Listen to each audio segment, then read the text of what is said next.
Like a fine wine, Robbie Canner only gets better with age. The 6-year-old has just won the 2018 Ms. World pageant, edging out competitors half her age from all over the globe.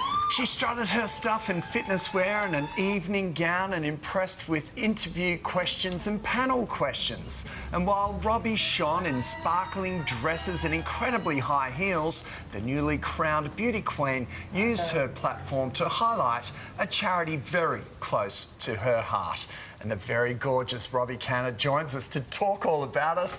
Hi, Robbie. Hi. Nice to see you. Well, what a thank you. crown. I know, it's That's awesome. incredible, isn't it? It's a bit good. Is it heavy? Well, if you leave it on for a period of time, yeah, it becomes a bit heavy. Well, keep it on because it looks really good. Robbie, how did you get into pageantry? I lost my son to cancer 7 years ago. We'd been with Tour de Cure since day one, and unfortunately at 22 he did lose his battle to non-Hodgkin's lymphoma. So you kind of take a bit of a nosedive, and you know, just one night I was thinking, well, where do I go from here? It's so hard to get yourself back up, and I found pageantry in Australia.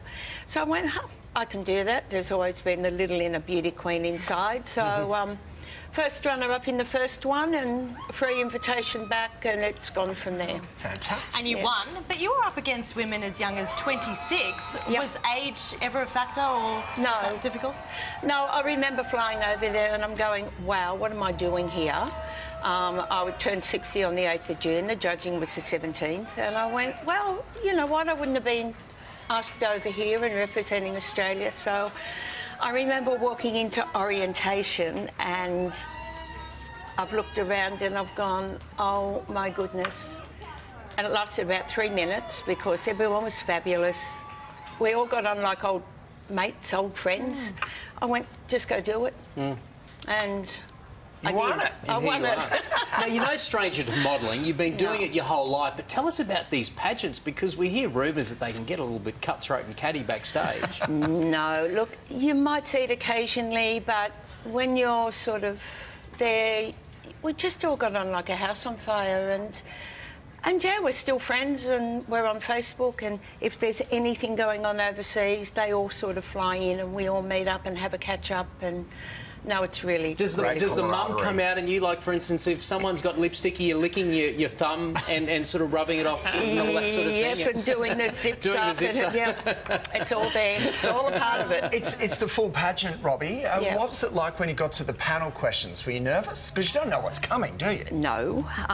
We did have a great contingency of judges. And you just sit there and you kind of have some idea what you're going to do with your Miss World title, all of this sort of stuff. But things can be asked in 25 different ways. And you've just got to sit there and go, wow, OK, and just answer it. But I read that for you, preparation was key. Did you prepare a lot for this? I did for this one. I even got walking coaches in, even though I had done modelling and different things.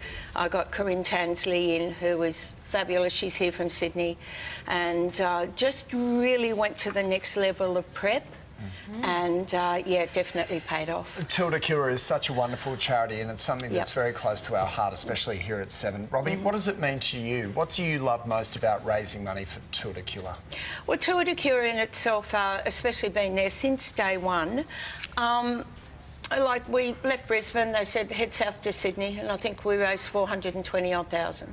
$40 million later, it's special, especially after losing Scotty to cancer. We need this money to go down the microscopes for research. That is key, and that's what Tour de Cure does. And what we were announcing at the Tour de Cure Snowball just recently, 22 or 23 major breakthroughs in cancer research recently. Right. That's incredible, isn't it? It's awesome. And through the Centenary Institute at RPA and Dr Chuck Bailey, through Scott's Foundation, which is the Scott County Young Investigator Grant, they've had 3 major breakthroughs in cancer research, and Cell and Nature are 2 of the big magazines around the world that everyone wants to get a print. They've had 3 printed under Scotty's name, so it's fabulous. Well, Robbie, you won this title at 60, so I guess that means that you're in your prime, right? So is there plenty more of these pageants to come, perhaps even growing a presence here in Australia? I think there is a lot of room for growth here in Australia because overseas now pageantry has become a sport. It's listed under a sport. Whether you do dancing, whether you do cheerleading or run a race, you get a crown, you get a medal. It basically is coming under the same because you've got public speaking, you've got deportment, you've got everything happening. And so, yeah, I'm hoping so that we can grow it here. Fantastic. And a lot of 6-year-olds might be watching this, wondering if they could do it too. What would be your message to other 60-year-olds? I think, yes, looking at the kids, if your kids have got this kind of, yeah, I'd love to do it, the little Frozen thing happening, definitely get into it because we don't really start them a great deal younger like they do in America, but I'm quite sure it'll come. Yeah, but behind it, obviously, it's all for a good cause, which is the main thing. Great cause, all your charity work, it's fabulous. Yeah, Good and on we you, look Robbie. forward to be seeing Miss World in Australia soon. Ms. World. Ms. World. Ms. World. Yes. Get it happening, Robbie. It'd be awesome. Raise some more money for Tour de Cure too. Of course. Absolutely. Thank you so much. And for more Thank you. information on Robbie's chosen charity, Tour de Cure, you can head to our website.